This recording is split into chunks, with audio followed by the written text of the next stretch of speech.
Friends, இன்றைக்கி வந்து என் அப்பா வீட்டு மாடி தோட்டத்தில் இருக்கக்கூடிய ஒரு ரோஜா வெரைட்டி தான் பார்க்க போகிறோம். இங்கே பாருங்கள், இது வந்து ஒரு கொடி ரோஸ். இதை வந்து ஒரு க்ரோ பேக்கில் தான் வச்சுருக்காரு ஃப்ரெண்ட்ஸ். இது வந்து கவர்மெண்ட்டில் வாங்கின க்ரோ பேக்கு. இங்கே பாருங்கள், இந்த ஒரு கிளை எவ்வளோ பெருசு போயிருக்கு. இனிஷியலாக எங்கள் அப்பா வந்து கொஞ்சம் கன்ஃபியூஸ் ஆகிட்டாரு. இது வந்து கொடி ரோஸா, என்ன ரோஸு இப்படி போயிட்டே இருக்கே, இதை வந்து நம்ம கட் பண்ணி விட்டுறலாமான்னு. ஆனால் இது வந்து ஒரு விதமான ஒரு கொடி ரோஸ் ஃப்ரெண்ட்ஸ். இங்கே பாருங்கள், எண்ணில் மொட்டுக்கள் வந்திருக்கு.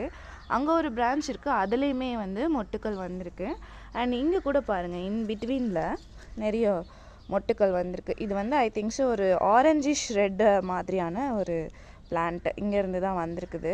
இது வந்து பார்த்திங்கன்னா ஆக்சுவல் லென்த் வந்து ஒரு 5 அடிக்கு மேலே இருக்கும் போல் ஃப்ரெண்ட்ஸ். நானே 5 ஃபீட்டு தான், ஆனால் இது என்னை விட ஹைட்டாக இருக்கும் போல் இந்த ஒரு செடி. ஸோ இந்த மாதிரி நீங்கள் பேட்டர்னில் ரோஸஸ் வாங்கினீங்கன்னா இது வந்து தப்பாக நினச்சி கட் பண்ணி போட்டுறாதீங்க. மேபி கொடி ரோஸாக